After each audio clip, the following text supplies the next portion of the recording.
जब भी आप थिएटर, मल्टीप्लेक्स वगैरह में कोई फिल्म देखने जाते होंगे या फिर टीवी, मोबाइल पर फिल्म देखते होंगे, तो हर फिल्म की शुरुआत में एक सर्टिफिकेट जैसा दिखता है।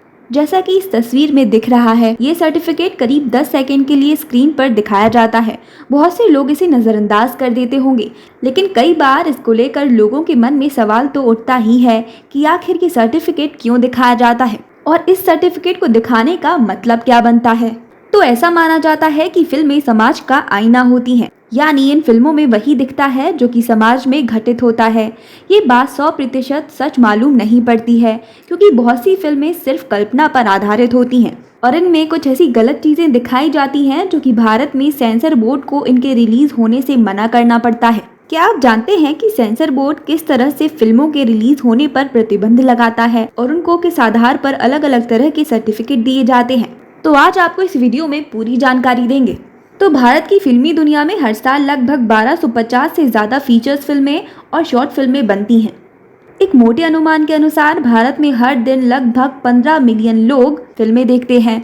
अगर म्यूजिक, टीवी, फिल्म और अन्य संबंधित उद्योगों को एक साथ मिला दिया जाए तो इसका कुल आकार वर्ष 2017 में 22 अरब डॉलर था, जो कि 2020 तक बढ़कर 31.1 अरब डॉलर हो गया। अब जब फिल्में इतना कमा रही हैं, तो देखना तो बनता ही है कि किस तरीके की फिल्में बनाई जा रही हैं। तो ये काम सेंसर बोर्ड द्वारा किया जाता है कि समाज में किस तरीके की फिल्में पहुंचानी हैं। तो चलिए अब CBFC के बारे में जानते हैं, यानी केंद्रीय फिल्म प्रमाणन board. Central board of film certification को आम लोग सेंसर बोर्ड के नाम से जानते हैं। ये एक सेंसरशिप बॉडी है जो कि सूचना और प्रसारण मंत्रालय के अंतर्गत काम करती है। केंद्रीय फिल्म प्रमाणन बोर्ड या भारतीय सेंसर बोर्ड भारत में फिल्मों, टीवी धारावाहिकों, टीवी विज्ञापनों और विभिन्न दृश्य सामग्री की समीक्षा का अधिकार रखने वाला एक निकाय है। यानी ये उन सभी कार्यक्रमों को सर्टिफिकेट देता है जो जनता के बीच में दिखाए जाते हैं। सेंसर बोर्ड के द्वारा सर्टिफिकेट दिए जाने के बाद ही फिल्म को रिलीज किया जाता है। CBFC या central board of film certification की स्थापना मुंबई में 15 जनवरी 1952 में की गई थी। वर्तमान में मुंबई, चेन्नई, कोलकाता, बेंगलोर, हैदराबाद, तिरुवनंतपुरम, दिल्ली, कटक और गुवाहाटी में 9 क्षेत्रीय कार्यालय हैं। तो चलिए जान लेते हैं कि सर्टिफिकेट कब और किस आधार पर दिया जाता है। किसी भी फिल्म को सर्टिफिकेट मिलने में लगभग 68 दिन का समय लग जाता है। ये प्रावधान सिनेमेटोग्राफ अधिनियम 1952 के रूल नंबर 41 में लिखा गया है। किस फिल्म को कौन सा सर्टिफिकेट दिया जाएगा, इसका निर्णय सेंसर बोर्ड के लोगों द्वारा फिल्म को देखने के बाद लिया जाता है। सेंसर बोर्ड का ये प्रयास रहता है कि फिल्म में गलत तरीके की कॉमेडी, अश्लील सॉन्ग, गलत तरीके के सीन्स, डबल मीनिंग डायलॉग, गाली इत्यादि को ना जाने दे। बोर्ड ये भी ध्यान देता है कि फिल्म के जरिए किसी विशेष धर्म, समुदाय, वर्ग, आस्था आदि पर चोट ना की जाए, ताकि समाज की शांति भंग ना हो और देश में अराजकता का माहौल पैदा ना हो। सेंसर बोर्ड में फिल्म को पास करने के लिए 2 पैनल की व्यवस्था की गई है। इसमें पहला पैनल जांच समिति होता है। इसमें 4 सदस्य होते हैं, जिनमें 2 महिलाओं का होना अनिवार्य है। अधिकांश फिल्में इसी पैनल के जरिए पास हो जाती हैं, लेकिन इस पैनल में बोर्ड के अध्यक्ष शामिल नहीं होते हैं। जांच समिति फिल्म को परखने के बाद लिखित में सुझाव देकर एडिटिंग करती है। बाद में रिपोर्ट अध्यक्ष को भेजी जाती है। दूसरा पैनल रिवाइजिंग कमेटी होता है, जिसमें अध्यक्ष के अलावा 9 सदस्य हो सकते हैं। जब जांच समिति फिल्म को सर्टिफिकेट देने से मना कर देती है तो मामला रिवाइजिंग कमेटी के पास पहुंचता है। खास बात यह है कि इसमें पैनल के सदस्यों की पहचान गुप्त रखी जाती है। इस पैनल में उन्हीं सदस्यों को स्थान मिलता है जो पहले पैनल में शामिल ना हो। आपत्ति होने पर इस पैनल के पास भी फिल्म को रोकने का अधिकार है। अब क्या हो अगर सेंसर बोर्ड फिल्म ना पास करे? तो अगर सेंसर बोर्ड फिल्म को पास करने से इनकार कर देता है तो मेकर्स के पास एक आखिरी रास्ता बचता है।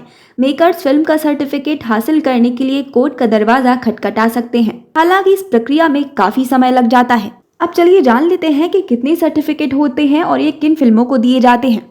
CBFC वर्तमान में 4 तरह के सर्टिफिकेट जारी करता है। शुरुआत में ये सिर्फ 2 तरह के सर्टिफिकेट जारी करते थे, लेकिन जून 1983 में इनकी संख्या बढ़ाकर 4 कर दी गई। ये सर्टिफिकेट फिल्म की शुरुआत में दिखाए जाते हैं, जिनमें U/A और S कई तरह के फिल्म सर्टिफिकेट होते हैं। तो पहला सर्टिफिकेट है A या U।